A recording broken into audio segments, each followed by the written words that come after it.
चैन नहीं पड़ी। भक्तों छोटा सा कीड़ा बन करके उस लोटे के छिद्र में घुस के बैठ गए, उसके अंदर जाकर के बैठ गए शुक्राचार्य जी। और जैसे बैठे तो जब संकल्प करने का टाइम आया तो उस टोटी से जगह ही नहीं गिरे नीचे। तो भगवान ने क्या किया, वहीं पर एक कुसा पड़ी थी, भगवान ने कुसा जैसे हुई उस छिद्र में डाली, उसी समय शुक्राचार्य जी की एक धड़ाम से झटपटा करके बाहर बैठ गए और खून की धार गिरने लगी लोटे से।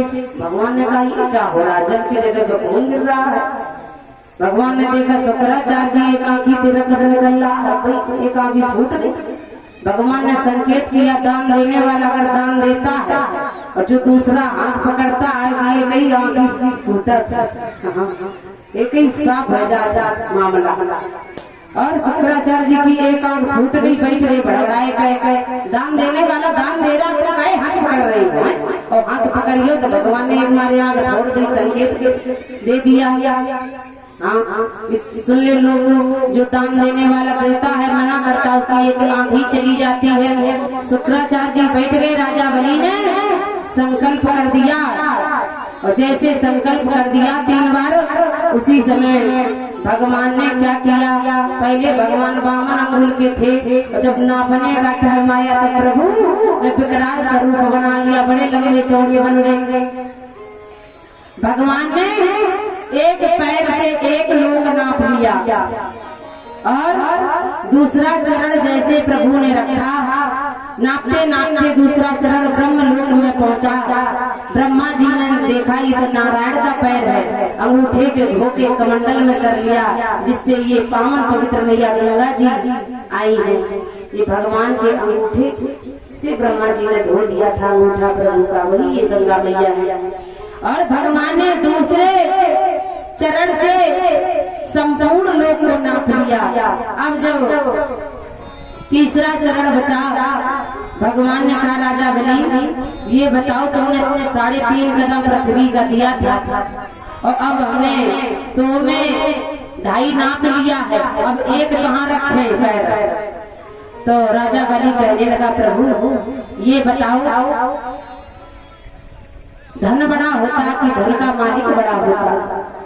भगवान ने कहा धन का मालिक बड़ा होता है। तो प्रभु अपना तीसरा चरण मेरे मस्तक पे रख दो। और भक्तों राजा बलि ने तीसरा चरण अपने मस्तक पे भगवान का रखवा दिया।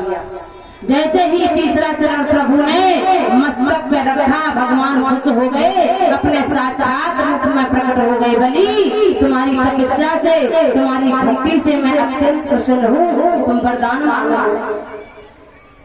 बलि कहने लगा हम तन से नहीं मांगते हैं, तो खुद मैं तुम्हारी मांगा नहीं, हम कहीं मांगा। भगवान ने कहा देखो बलि मांग ले, तुम्हारी तपस्या से मैं बड़ा प्रसन्न हूँ। उसी समय आज राजा बलि को भगवान ने बिना मांगे सुतल लोक का राजा बना दिया, सुतल लोक का राजा बना दिया भगवान। और कहा राजा बलि सुतल लोक का राजा बना दिया है और बहुत सुंदर तुम्हारा महल बामन दरवाजा है। तो तुरंत कहने लगा प्रभु अगर देना चाहते तो एक वरदान दे दो, बामनों दरवाजे पे तुम हमें दर्शन दो। जिस दरवाजे से हम निकले उस दरवाजे पे आपका दर्शन हो। भगवान ने कहा तथास्तु। अब भगवान बामन दरवाजे पे बैठ गए, लेके डंडा चौकीदारी करने लगे भी पता नहीं राजा बलि इस दरवाजे से ना निकल पड़े, इस दरवाजे से ना निकल पड़े।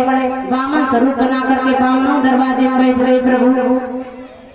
इधर नारद जी ने ये दृश्य देखा कि प्रभु तो चौकीदारी कर रहे हैं, संसार कैसे चले। नारद जी नारायण नारायण करते हुए मैया लक्ष्मी के पास पहुंचे। मैया ओ मैया तुम्हारे स्वामी कहाँ है?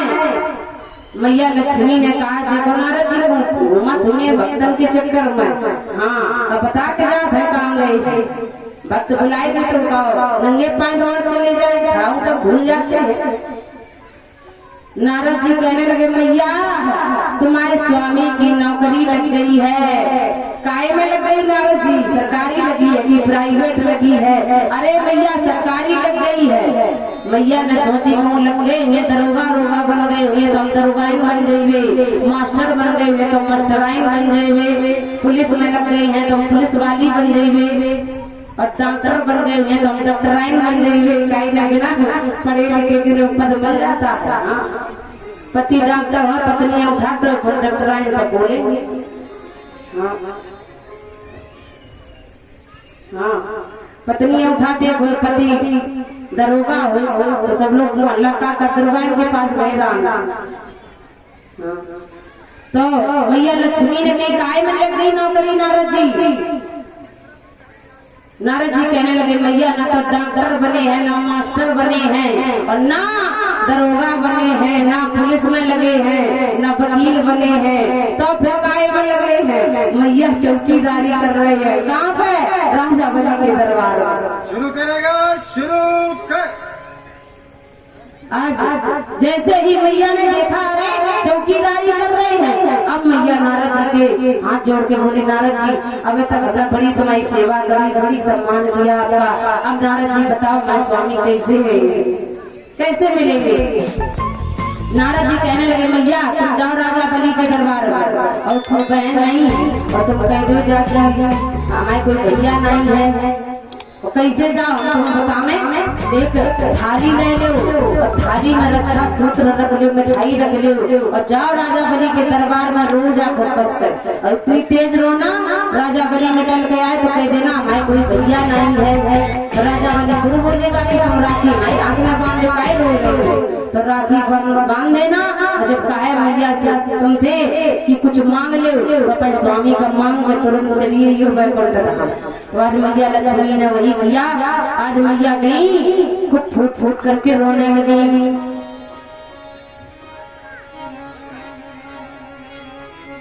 कि अरे मेरे कहाँ गए भरतारो, मैया रो रही है लक्ष्मी जी कि अरे मेरे कहाँ गए भरतारो, अरे लक्ष्मी फूट फूट गए रोई, अरे मेरे कहाँ गए।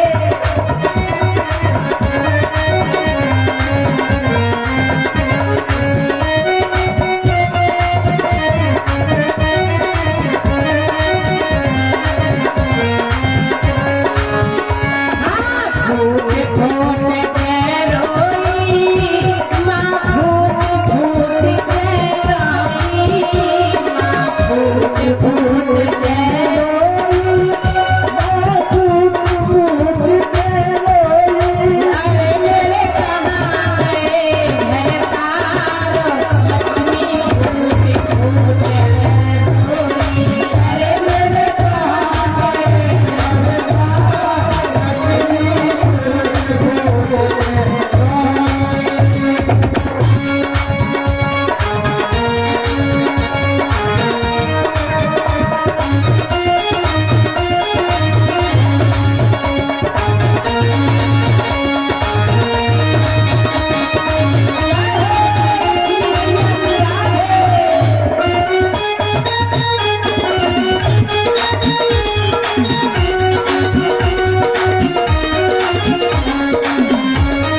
के रोने लगी।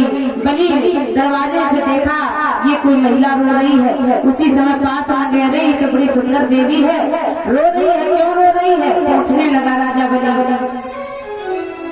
अरे बहन बहन क्यों रो रही हो?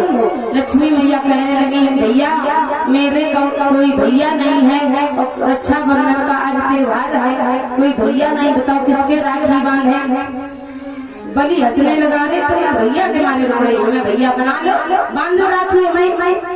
आज भक्तों राजा बलि ने अपने इकलाई में राखी बंधवा दी और कहने लगा, बहन आज तुम हमसे मांग लो, जो मांगोगी वही दूंगा। मैया लक्ष्मी कहने लगी, ऐसे नहीं मांगेंगे, 3 बार दरवाजा भरो, मान लो हमने मांग लिया तुमने नहीं दिया तो बड़ी आफत है।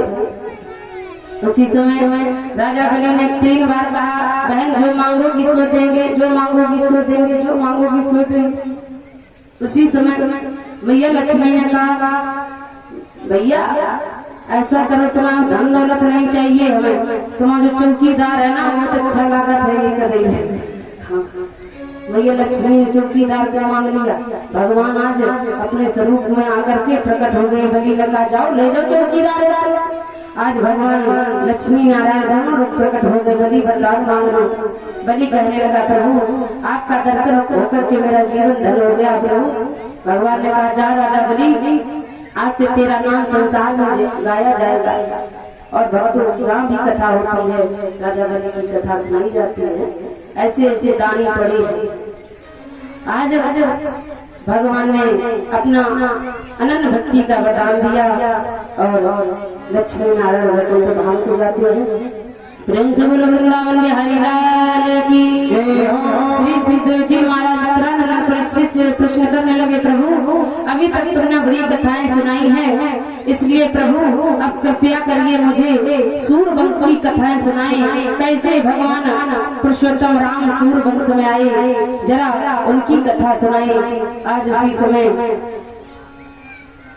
उत्तरानंदन परिचित आज भगवान मर्यादा पुरुषोत्तम राम की सूरवंश की कथा सुनाने लगे हैं। कैसे भगवान सूरवंश में आए बताया। महाराज उत्तरांगना परिचित सूरवंश में बड़े बड़े राजा हुए हैं।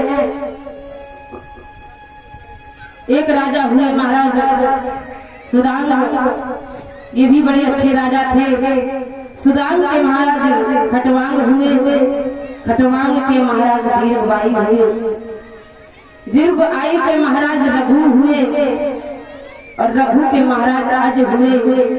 अज के महाराज दशरथ हुए, जो चक्रवर्ती सम्राट थे। बड़े अच्छे राजा थे, प्रजा का पालन पोषण पुत्र के समान देने वाले ऐसे राजा थे महाराज दशरथ।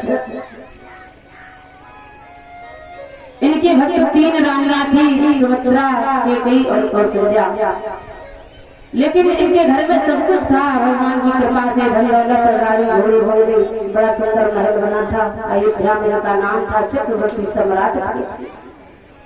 एक चीज नहीं थी, पुत्र नहीं थे, संतानहीन दुख सहते थे, संतान नहीं थी।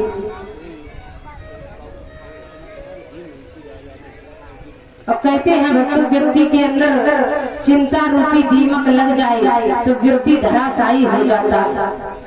जैसे पेड़ में देखना कभी दीमक लग जाती है तो पेड़ जल्दी धराशायी हो जाता है, ऐसे मनुष्य के जीवन में अगर चिंता रूपी दीमक लग जाए तो मनुष्य धराशायी हो जाता है।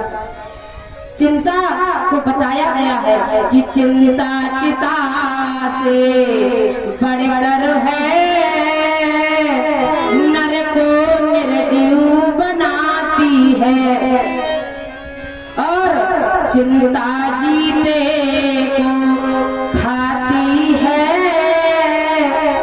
चिता मुर्दे को जलाती है। चिंता के लिए बताया गया है, चिंता जीते को खाती है, चिता मुर्दे को जलाती है। राजा दशरथ के जीवन में चिंता हुई। एक बार क्यों लिखा गोस्वामी तुलसीदास जी ने, एक बार क्यों लिखा, एक बार इसलिए लिखा गोस्वामी तुलसीदास जी ने कि राजा दशरथ कहाँ जाते थे? इंद्र की सभा में बैठने के लिए। तो जैसे ही राजा दशरथ वहां से भक्त उठ करके चले आते थे तो इंद्र इंद्रासन को धुलाता था। एक बार राजा दशरथ को पता चली इनके द्वारा, नारद जी के द्वारा, कि भैया तुम जब चले आते हो उठ करके इंद्र इंद्रासन धुलाता है। तो राजा दशरथ ने कि ऐसे हम नहीं मने। एक बाण छोड़ करके आए राजा दशरथ एक दिन वहीं पर, थोड़ी देर के लिए फिर लेने, थोड़ी देर के बाद फिर लेने के लिए गए, देखा मंत्री सिंहासन को धुल रहे हैं जहाँ राजा दशरथ बैठे थे। राजा दशरथ ने मंत्रियों से पूछ दिया, भैया ये सिंहासन क्यों धुल रही है? मंत्री कहने लगे, तुम्हें पता नहीं है, एक अयोध्या के राजा है चक्रवर्ती सम्राट। मंत्री ये नहीं जानते कि यही राजा दशरथ। उनने की देखो अयोध्या के राजा है चक्रवर्ती सम्राट दशरथ जी, वे निपुत्र हैं, निसंतान हैं, वो यहाँ पर बैठ जाते हैं और जहाँ वो बैठ जाते हुए जगह अपवित्र हो जाती है। क्यों अपवित्र हो जाती है? निसंतान है, उनके संतान नहीं है। तो कहते हैं जहाँ निसंतान बैठ जाए वो जगह अपवित्र मानी जाती है, इसलिए ये सिंहासन को धुला रहे हैं। अब राजा दशरथ को बड़ी चिंता हुई कि देखो हम वहां से चले आते हैं तो इंद्र इंद्रासन धुलाता है। जब इनको चिंता हुई तो गोस्वामी तुलसीदास जी ने रामचरितमानस में लिख दिया है क्या?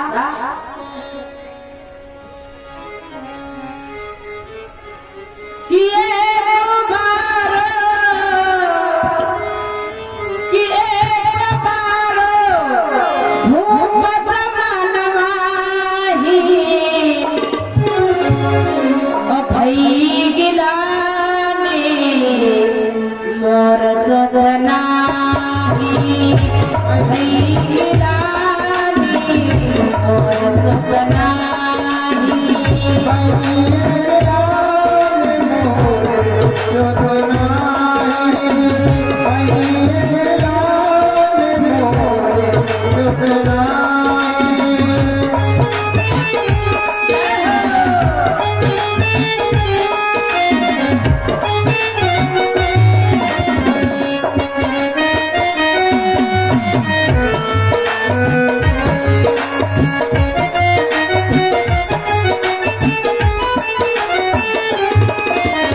भई गिलान मोर सुत नाही।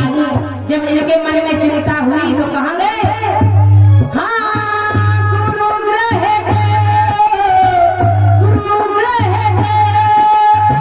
तुरंत महिपाला, गुरुग्रह तुरंत महिपाला, आपकी जोड़ी